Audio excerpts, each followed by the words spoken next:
메시지 성경 고린도전서 1장. 나 바울은 하나님의 계획하심에 따라 나이버 소스테네와 함께 메시아이신 예수의 부르심과 보내심을 받았습니다. 나는 고린도에 있는 하나님의 교회에 속한 여러분, 곧 예수께서 깨끗게 하시고 하나님으로 충만한 삶을 위해 구별된 신자들에게 이 편지를 보냅니다. 또한 나는 어느 곳에 살든지 예수께 진심으로 부르짖는 모든 이들에게도 문안합니다. 예수께서는 우리의 주님도 되시지만 그들의 주님도 되시기 때문입니다. 하나님 우리 아버지와 주 예수 그리스도께서 주시는 온갖 선물과 은혜가 여러분의 것이 되기를 바랍니다. 나는 여러분을 생각할 때마다 나는 여러분을 자주 생각합니다. 예수께서 주신 삶, 곧 자원하여 즐거운 마음으로 하나님께 나아가는 여러분의 변화된 삶에 대해 하나님께 감사를 드립니다. 여러분 안에 일어난 변화는 끝이 없습니다. 그것은 말과 지식을 넘어섭니다. 내가 여러분에게 전해준 그리스도에 관한 증거가 참되다는 것이 여러분의 삶을 통해 확실하게 증명되었습니다. 생각해 보십시오. 여러분은 아무것도 필요로 하지 않습니다. 여러분은 전부를 얻었기 때문입니다. 여러분이 우리 주 예수께서 이 세상의 마지막 무대에 등장하기를 간절히 기다리며 살아가는 동안 하나님의 온갖 선물이 바로 여러분 앞에 있습니다. 그뿐 아니라 예수께서 모든 일을 마무리 지으실 때까지 하나님께서 친히 여러분 곁에 계시면서 여러분을 흔들리지 않게 해주시고 가던 길에서 벗어나지 않게 해주실 것입니다. 여러분을 이끌어 이 영적 모험을 하게 하시는 하나님께서 자기 아들이시며 우리 주님이신 예수의 생명을 우리와 함께 나누고 계십니다. 하나님께서는 여러분을 결코 포기하지 않으실 것입니다. 그 점을 절대 잊지 마십시오.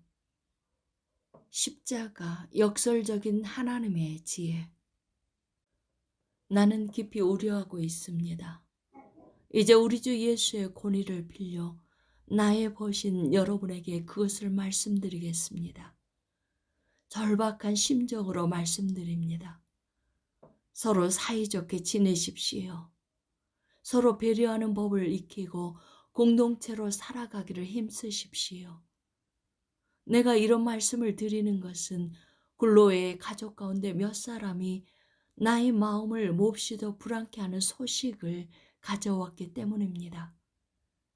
여러분이 서로 다투고 있다는 것입니다.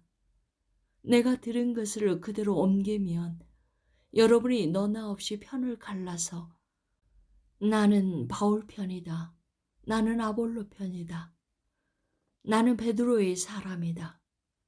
나는 메시아 그룹에 속해 있다고 말하면서 돌아다닌다고 하더군요. 여러분에게 묻습니다. 그리스도께서 우리가 저마다 나누어 가지도록 조각조각 갈라지기라도 하셨습니까? 바울이 여러분을 위해 십자가에 달리기라도 했습니까? 여러분 가운데 한 사람이라도 바울의 이름으로 세례를 받은 이가 있습니까? 나는 그리스보와 가이오 외에는 어느 누구에게도 세례를 주지 않았습니다.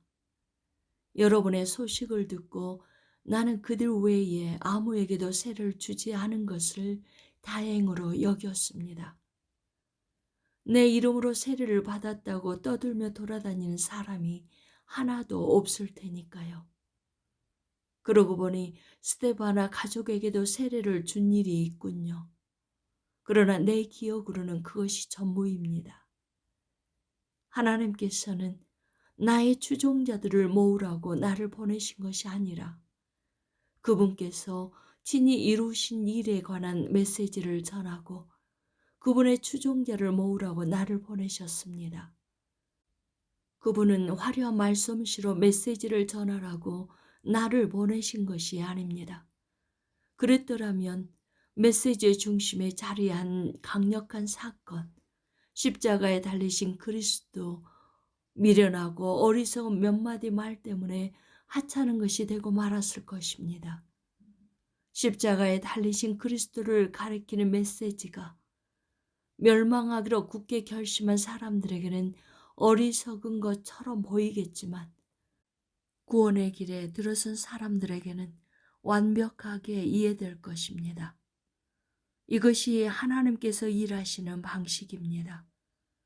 그리고 그것은 가장 강력한 방식임이 입증되었습니다. 성경에 이렇게 기록되었습니다. 내가 세상의 지혜를 뒤집어 엎고 전문가라는 자들이 얼마나 정신나간 사람들인지 폭로하겠다. 이 시대에 지혜로운 자나 교양 있는 자, 참으로 지성을 갖춘 자가 어디 있습니까? 하나님께서 그 모든 것이 얼마나 터무니없는 허세인지 드러내시지 않았습니까? 이 세상은 그 화려한 지혜를 가지고도 하나님을 조금도 알지 못했습니다. 그래서 지혜로우신 하나님께서는 믿는 사람들을 구원의 길로 이끄시기 위해 이 세상에 어리석다고 여긴 것, 무엇보다도 복음 선포를 즐겨 사용하셨습니다.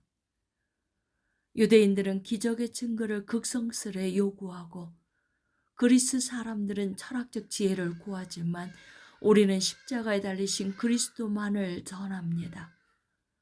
유대인들은 그리스도께서 십자가에 달리신 것을 기적에 역행하는 것으로 여기고 그리스 사람들은 그것을 어리석은 일로 무시해버립니다. 그러나 하나님께서 친히 한 사람씩 부르신 우리, 유대인이든 그리스 사람이든에게는 그리스도가 하나님의 궁극적 기적이요 지혜의 결정체입니다. 겉으로 어리석게 보이는 하나님의 지혜와 비교하면 인간의 지혜는 너무나 보잘것없고 너무나 무력합니다. 인간의 수준에서 강한 것은 하나님의 약함과도 견줄 수 없습니다. 친구 여러분, 여러분이 이 그리스도인의 삶으로 부름받았을 때 여러분의 모습이 어떠했는지 잘 떠올려 보십시오. 나는 여러분 가운데서 가장 영리하고 뛰어난 사람, 상당한 영향력을 가진 사람, 상류층 집안 출신을 그다지 많이 보지 못했습니다. 하나님께서 잘났다고 하는 사람들의 그럴듯한 허세를 폭로하시려고 홀대받고 착취당하며 학대받는 사람들, 곧 아무것도 아닌 사람들을 일부러 택하신 것이 분명하지 않습니까? 그렇다면 여러분 가운데 누구도 하나님 앞에서 스스로 자랑할 수 없다는 것은 분명한 사실입니다. 우리가 그리스도인이 되어 누리는 모든 것, 바른 생각, 바른 삶, 깨끗해진 경력, 새로운 출발은 예수 그리스도를 통해 하나님께로부터 주어진 것입니다.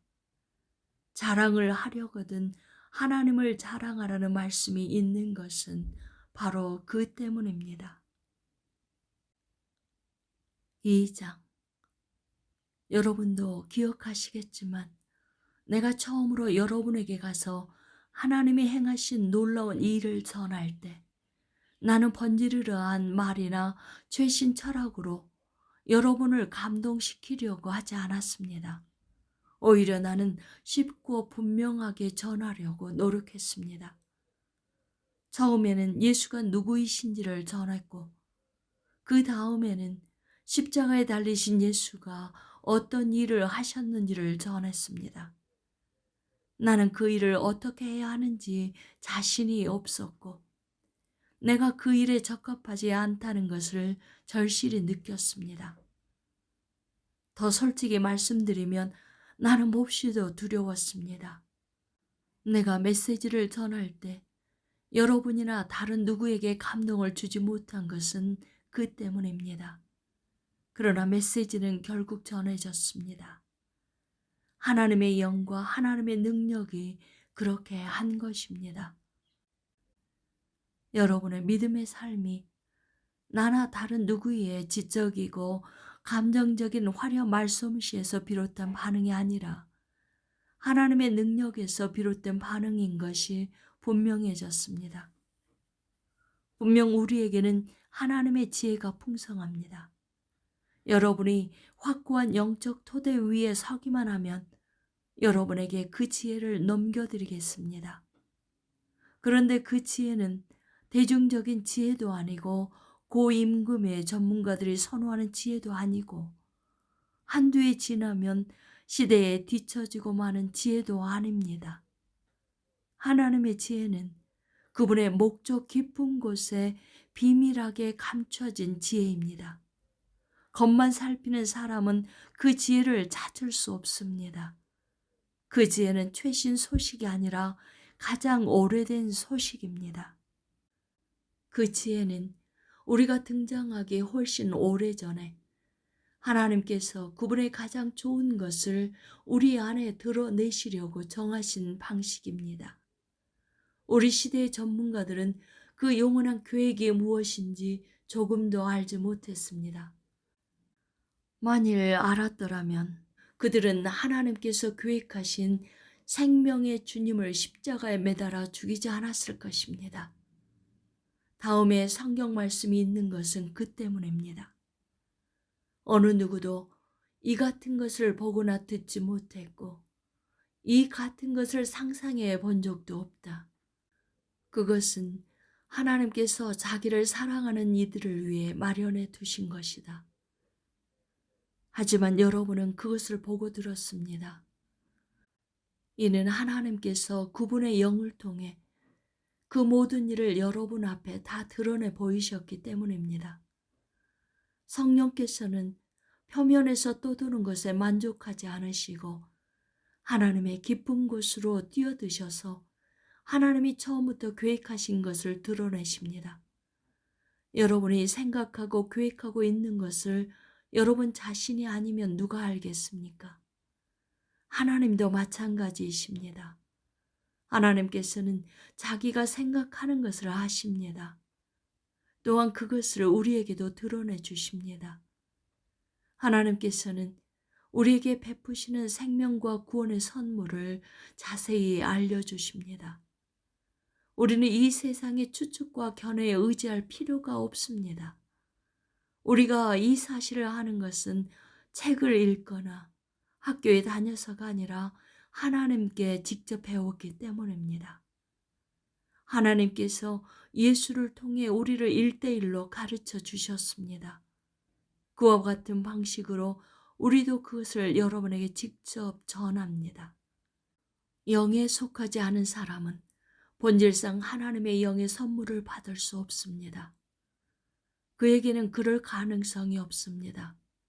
그의 눈에는 그 선물들이 대단히 어리석은 것처럼 보이기 때문입니다. 영을 알 수 있는 통로는 영밖에 없습니다. 하나님의 영과 우리의 영은 막힘없이 서로 통합니다. 우리는 영적으로 살아있어서 하나님의 영이 하고 계신 모든 일에 다가갈 수 있습니다. 우리는 영에 속하지 않는 사람들의 판단을 받지 않습니다. 하나님의 영을 아는 사람 누구인가? 하나님께서 하고 계신 일을 아는 사람 누구인가? 라는 이사야의 물음에 답이 주어졌습니다. 바로 그리스도이십니다. 그리고 우리는 그리스도의 영을 가졌습니다.